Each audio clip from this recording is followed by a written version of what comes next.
Dans cette vidéo, on va voir comment utiliser Eclipse et on va faire notre premier programme.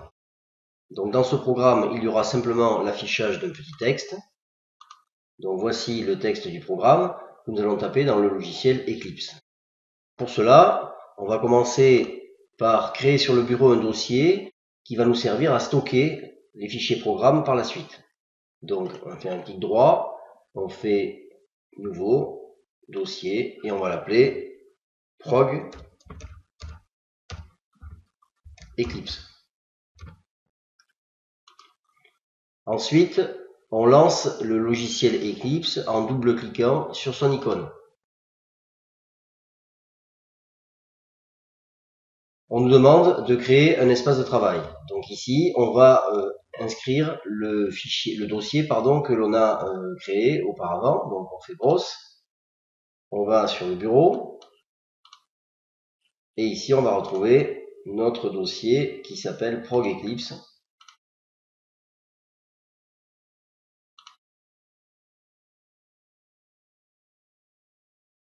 On ouvre le programme, donc on attend qu'il charge tous les éléments dont il a besoin pour fonctionner.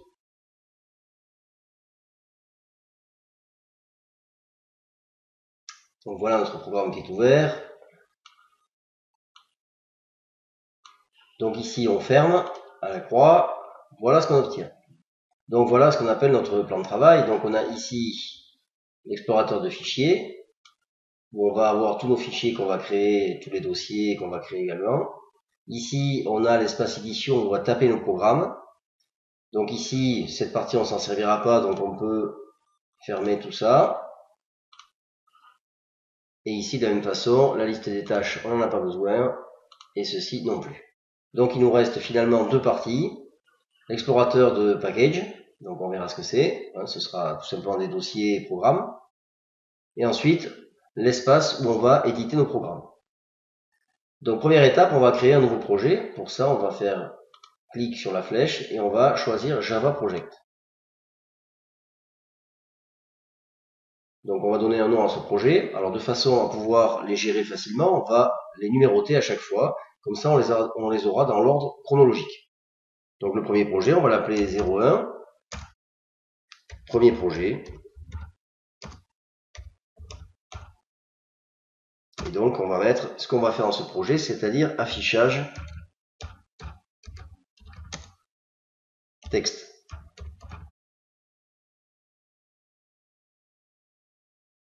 Ensuite, ici, donc on voit que ce projet va être stocké ici donc dans le dossier qu'on a choisi qui s'appelle prog Eclipse, dans un sous-dossier qui s'appelle le nom qui est ici. Ensuite, on voit que ce programme va utiliser le Java SE 1.8 qu'on avait installé la dernière fois et la JRE 1.8, d'accord? Tout ça, c'est ce qu'on a installé avant d'installer Eclipse. Et ensuite, donc maintenant on a tout ça. Bon, tout ça on s'en occupe pas. Donc on fait Next. Et enfin, Finish. Et on constate que dans l'explorateur de package, on a notre dossier qui a été créé avec un sous-dossier qui s'appelle Source. Et ici, JRE System Library, c'est-à-dire tout un tas d'outils que Eclipse a mis automatiquement à notre disposition pour notre programme. Des outils de base. Maintenant, on va créer notre premier fichier. Alors ces fichiers, ce sont des fichiers qu'on appelle de classe. Donc ici, on a une petite icône, New Java Class. On clique dessus. Voilà. Donc ici, faites bien attention que dans la ligne package, il n'y ait rien. On va utiliser le package par défaut. Ensuite, on va donner un nom à notre fichier. Donc on va l'appeler, et ce sera toujours comme ça, principal.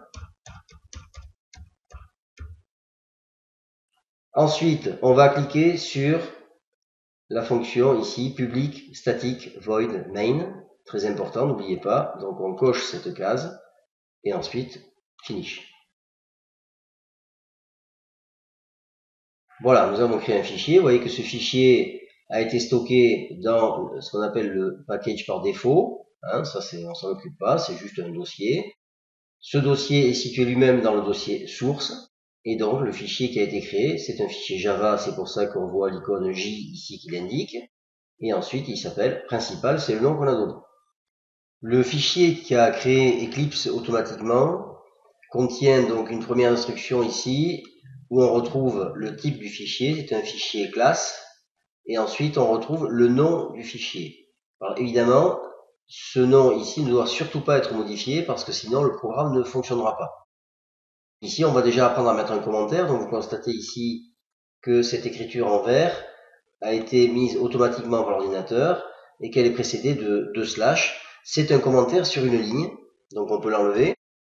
Et nous, on va en mettre un ici pour indiquer qu'il ne faut pas modifier cette ligne. Donc pour ça, on tape 2 / et on met ne pas modifier cette ligne. Voilà, donc ne jamais modifier cette ligne. Alors évidemment, ici, on constate déjà quelque chose. On voit que on a des petits zigouigouis sous les mots. Alors pourquoi? On peut regarder, on se met dessus et on constate que Eclipse nous explique ce qui se passe. Donc il nous propose plusieurs solutions. Voilà, il nous dit, bien en fait, c'est une erreur d'orthographe puisque le logiciel est en anglais.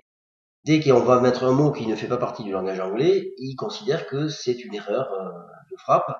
Donc il nous le souligne en orange et il nous propose en bleu quelques solutions pour éviter ceci.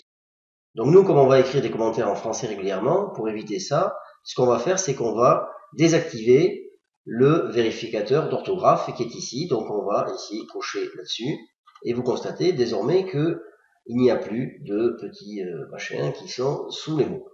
Voilà. Donc ici on a mis donc un commentaire sur une seule ligne, c'est-à-dire qu'en fait lorsque le programme va compiler toutes ces instructions, il ne tiendra pas compte de cette instruction ici en vert. On peut être aussi amené à vouloir mettre des commentaires sur plusieurs lignes. Dans ce cas-là, ça n'est pas exactement la même syntaxe. Donc on va commencer par taper / suivi d'étoiles. On va taper nos commentaires sur plusieurs lignes. Donc par exemple, ce programme s'exécute dans la console d'Eclipse.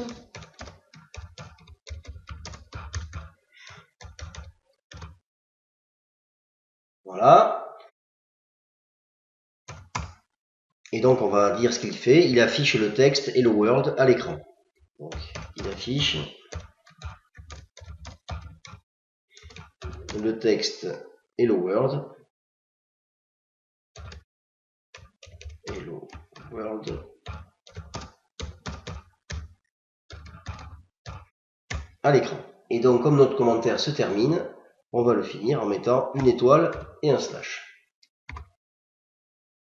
Ceci n'a rien à faire là, je l'enlève. Voilà, donc on vient de créer ici un commentaire sur 2 lignes. L'étoile qui est ici ne sert à rien, elle a été ajoutée automatiquement, on peut l'enlever. Voilà donc notre commentaire sur 2 lignes. D'accord? Ça peut être intéressant en début de programme de dire ce que va faire notre programme pour s'en souvenir plus tard. Donc pour l'instant notre programme, il s'appelle il est stocké dans un fichier qui s'appelle principal. Et à l'intérieur de ce fichier, il y a une fonction ici. Vous voyez que cette fonction méthode s'appelle public static void main. Alors qu'est-ce qu'elle fait? En fait, c'est le point d'entrée de notre programme. C'est-à-dire que c'est la première instruction qui va être exécutée, sera celle qui est située dans cette méthode. Alors on verra plus tard ce que ça veut dire tout ça. Ça n'est pas pressé pour l'instant. Donc simplement ici, on va rajouter une instruction pour qu'il se passe quelque chose, puisque pour l'instant, si on lance le programme, évidemment, il ne se passera rien puisqu'il n'y a aucune instruction. Alors, lorsqu'on veut afficher un message à l'écran, l'instruction, c'est système.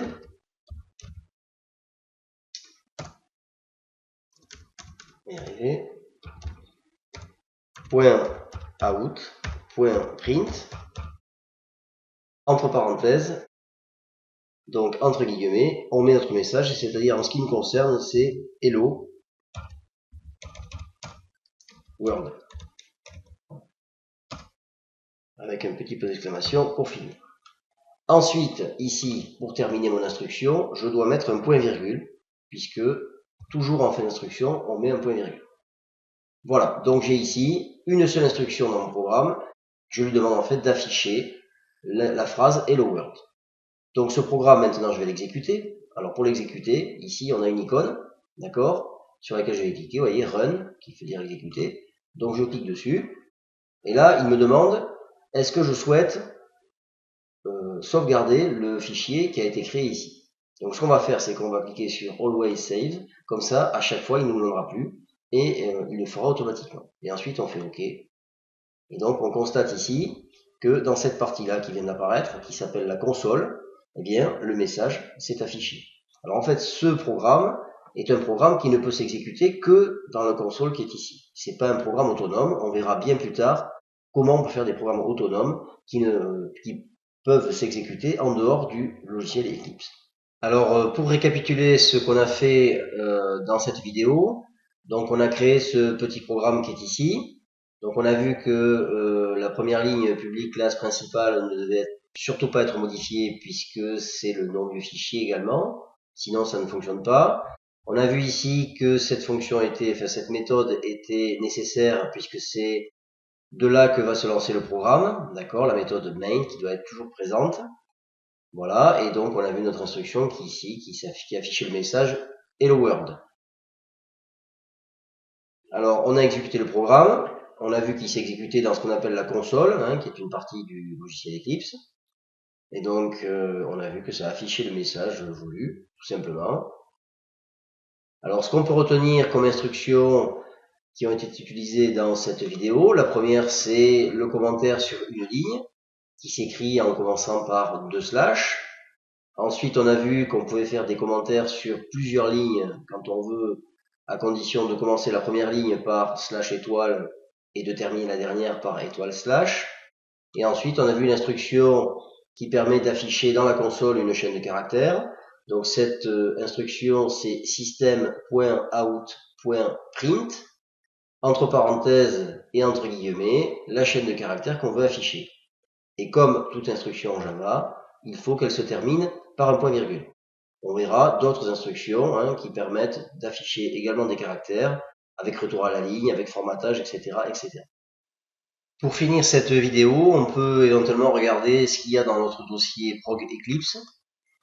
Donc on constate que notre dossier a bien été créé, un premier projet affichage texte, mais que Eclipse a également créé deux autres dossiers qui contiennent différentes choses qui vont lui permettre de gérer les projets que l'on a créés.